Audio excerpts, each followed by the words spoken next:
Aloha, Hannah here for week 6 and survey of criminology for fall 2020. So this week our topic is the criminalizing of the everyday. um, Often when we think about the criminal system, we don't think about we think about like heinous crimes. We think about murder, theft, burglary, rape.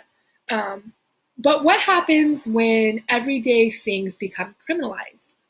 And in particular, when doing things in public becomes criminalized.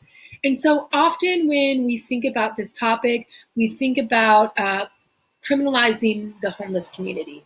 And so if you're homeless and you're out and about, on the street, you're living on the street, your possessions are on the street. Often you'll get stopped by the police, especially here in Hawaii where we have sit lie bans, and you are likely to get arrested and sent in jail for a little while. And that's a very obvious way of thinking about the criminalization of the everyday. So I'm actually dedicating an entire week to that topic later on in the semester. I want to think about some less obvious ways in which our everyday lives are criminalized in a lot of ways, especially when we think about public space. And so the first thing that I want to talk about, which we talked about a little bit already when we talked about gender in prison, I want to talk about these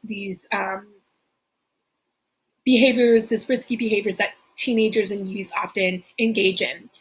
All right, so when you're a teenager and you're loitering on the street, like you're hanging out on the corner with a bunch of friends, especially if you're in, a low income area, you might get stopped and frisked by the police because they are making some judgments about, what they think you're doing. And they are thinking, you're in a gang simply because you're hanging out with your friends on the corner.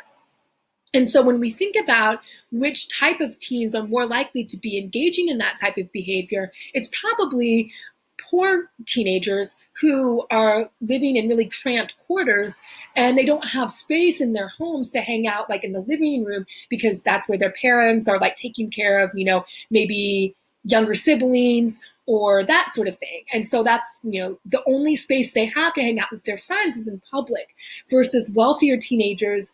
They're going to be hanging out, at their pool in their backyard or, in the den that they have, the TV room that they have. So even if their parents are home taking care of younger siblings, they're doing that in a separate space, right?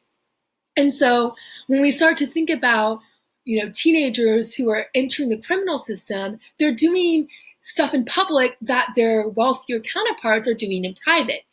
And that simple difference of doing something in private versus public makes a huge difference as far as being incarcerated for it or being arrested at least for it. I'm sorry, someone in my neighborhood is honking their horn. Okay, moving on. So sort of, similarly, we think about in around 2013 2014, and there was a teenager who got shot and they said it was because he was wearing a hoodie. And so maybe when you were a teenager growing up, you didn't wear a hoodie, especially if you were in certain neighborhoods that are known to be heavily policed, because you know that could potentially make you vulnerable to police violence, and all you're doing is wearing a hoodie. Now maybe if you were in a wealthier neighborhood, not a low income neighborhood, it would be safer for you to walk around late at night in a hoodie. And so, think about that. Think about policing and how people behave in public and how they're allowed to behave in public based on how they're likely to be engaged in the criminal system, including policing. And a lot of this is status offenses, right? Like if we think about wealthier youth versus low income youth, and we think about drug use, for poor youth, they're more likely to, smoke a joint outside in a park versus wealthier youth are more likely gonna, smoke that joint in private in their homes. And so they're less likely to get arrested, right? Because we know that even though youth of color are significantly more likely to get incarcerated for drug use or selling drugs, they're actually not significantly more likely to use or sell drugs compared to their white counterparts. And so why are they getting incarcerated at higher rates?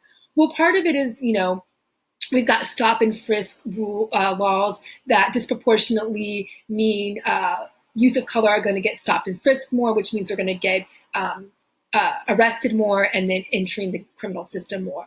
But also it's about the fact that, poor youth and youth of color are more likely to engage in, status offenses as well as, smaller offenses like, smoking a joint in public, where there are police officers watching them. And so this idea of public-private space and who has access to private space tells us a lot about privilege and aspects of our identity, in particular as it relates to class. And so I write a little bit about that here in the overview. At first, criminalizing the everyday may not seem like it connects smoothly to youth gangs. And you'll notice your week 6 video from Mita Chesney Lynn is about youth gangs.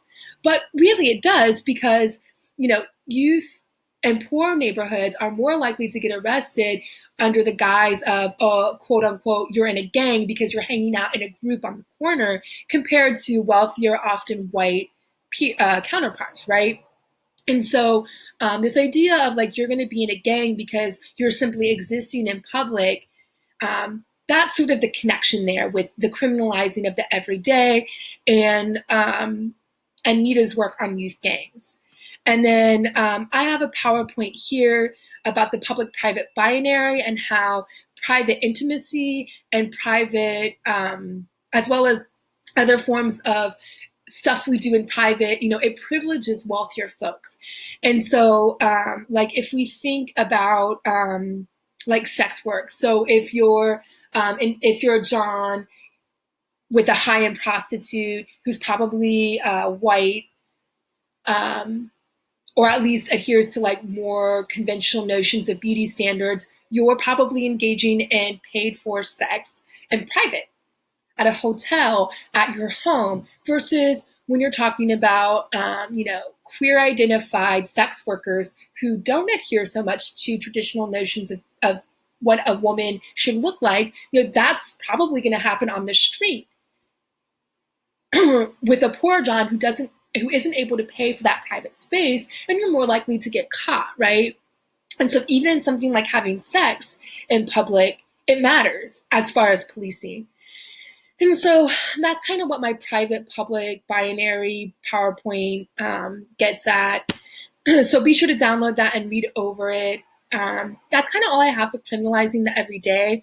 We're going to continue this conversation a little bit later in the semester when we discuss the experience of the homeless community and what that's like, especially here in Hawaii and other areas that are more urban and are more likely to have sit-lie bans. But I really encourage you, as you work through this week, as well as the rest of the semester, I encourage you to think about these non-traditional crimes and what constitutes a crime. Why is it that having